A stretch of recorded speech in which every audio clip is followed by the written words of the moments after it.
A las 7 de la mañana con 10 minutos a la doctora Calerín Dávalos Rosas, médico infectólogo pediatra, que está con nosotros vía telefónica. Doctora, gusto en saludarla. Muy buenos días.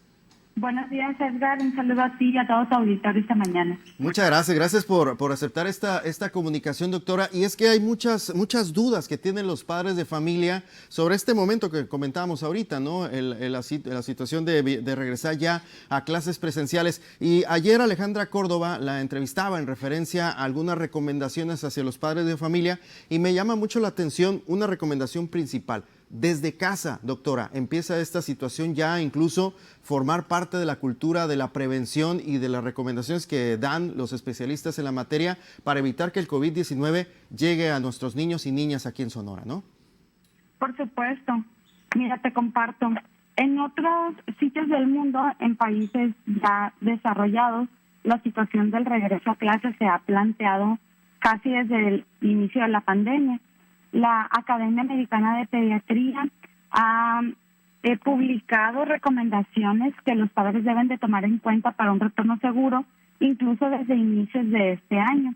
Y precisamente lo que ellos comentan para un pre-regreso a clases es la preparación de los niños en casa. Cómo la influencia de los padres los va a ayudar a que ellos regresen de forma segura y lo más tranquila posible, educándolos en casa. Como bien dicen, la educación sanitaria también inicia en casa, normalizando dentro de su habitación, dentro del comedor y cualquier lugar de la casa, el uso de cubrebocas de forma adecuada, el correcto lavado de manos, la presencia de alcohol gel en diferentes lugares del hogar y también su correcta aplicación, respetando los protocolos sanitarios en la medida de lo posible con personas de confianza, que son los integrantes de su familia, para que ellos se sientan cómodos y seguros a la hora de regresar. Doctora, ¿cómo debería de ser lo que es el modelo a seguir en lo que es ya el salón de clases o bien también en las escuelas? Es decir, hemos visto, por ejemplo, esta semana comenzaron clases presenciales en Coahuila y vemos reducción del número de niños que asisten por salón para guardar sana distancia, cubrebocas, la cuestión obviamente de estarle revisando temperatura y gel antibacterial al momento de ingresar al plantel. Este tipo de detalles tiene que estar muy pendiente los padres de familia y también el personal docente, ¿no? De que se cumpla en cada una de las escuelas. Sí, por supuesto. En primera instancia, la verdad es que no existe un modelo de salón de clases ideal en este contexto del retorno con la pandemia. Cada escuela deberá de adaptar sus salones de clases dependiendo de sus posibilidades. Y lo primero que debemos tener presente es que tampoco existe un aforo arbitrario sobre cuántos niños o porcentaje de niños debe de estar presentes dentro del salón de clase para que sea seguro. El aforo va a depender 100% del tamaño del aula y de que las instancias escolares se aseguren de que se puedan respetar las medidas de sana distancia y de higiene. Idealmente, y lo que marcan las normativas internacionales, es que deberían de haber estaciones específicas para la higiene de manos, ya sea con lavado de manos o con estaciones de aplicación de alcohol en gel, así como la instalación de la sana distancia. Otra medida que se ha comentado son las burbujas de separación espacial, las cuales la verdad es que sí serían beneficiosas porque le dan al niño una mayor sensación de seguridad, así como al maestro, y separa de una forma más segura y más definida la distancia entre cada niño, porque no presentándolas es más difícil que los niños que no están acostumbrados a seguir las medidas las vayan a respetar dentro del salón de clases. Ahora, dentro de los modelos que se comentan de lo que idealmente debería de tener un salón de clases, y está mucho en boga ese comentario, es la aplicación de filtros de alta eficiencia en los salones de clases. La verdad es que es factible que se pudieran comprar, pero la instalación de ellos se ve un poco entorpecida, debido a que estos filtros de alta eficiencia, como su nombre lo dice, son capaces de filtrar una gran cantidad de partículas y atrapan una muy alta cantidad de micropartículas como el polen, la caspa de los animales, los ácaros del polvo o incluso el humo del tabaco. Sin embargo, para que estos filtros funcionen, se necesita tener también un sistema de ventilación de alta eficiencia que regularmente se instala cuando se planea la construcción de un edificio.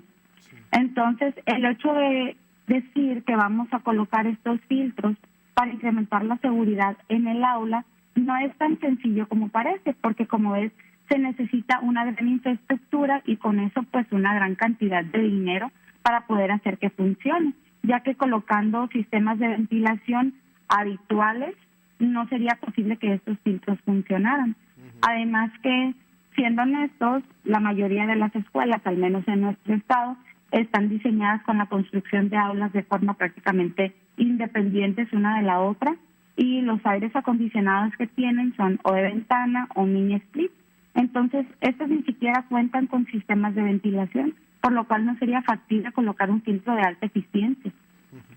Que en ese sentido, y me detengo un poquito con el tema de la ventilación, doctora, porque los especialistas, obviamente ahorita nos está dando ya más detalles al respecto de ella, era una de las preocupaciones principales al momento del regreso a clases. Es decir, y hablando en específico el caso de Sonora, donde obviamente por el tema del calor tiene que estar encendido el mini split o el aire de ventana, cerrada la puerta para que alcance a enfriar lo que es el salón de clases.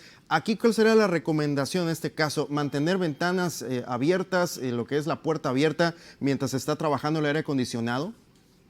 La verdad es que esa situación sí es un tanto complicada y controversial, puesto que esta semana, por ejemplo, ha incrementado muchísimo la temperatura y la sensación de humedad.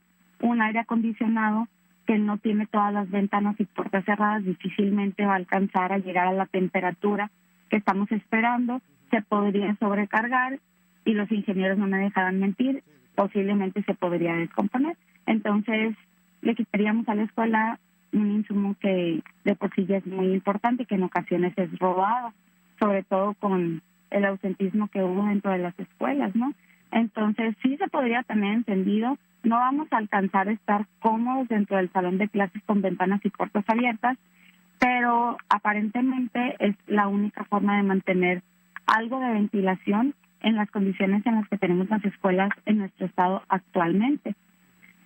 Otra posibilidad es los llamados medidores de CO2, con los cuales podemos ver la cantidad de partículas exhaladas. Estos medidores pues sí son de mucha utilidad, sin embargo, cuando se alcancen los límites permitidos, lo que se tendría que hacer en un aula completamente cerrada, sería desalojarla en el momento en el que se alcance este nivel para que los niños y los maestros no estuvieran expuestos, abrir puertas y ventanas y esperar a que regrese a un nivel seguro para poder regresar al salón de clases. Entonces, habría como más pérdida de tiempo, pérdida de continuidad en la clase que estén viendo en ese momento, habría que tomar alguna clase o terminarla al exterior, lo cual es factible, sí, si la escuela también cuenta con las áreas apropiadas en el exterior. Sin embargo, sería exponer a los niños a altas temperaturas y la verdad es que se ve complicado que el aprendizaje sea el óptimo cuando estamos expuestos al rayo del sol, porque tampoco tenemos estaciones de educación al exterior 100% adaptadas aún. El panorama con este regreso a clases aquí en nuestro estado de Sonora y también estos datos que nos da a conocer la doctora, que por cierto, por último, doctora, me gustaría conocer su opinión.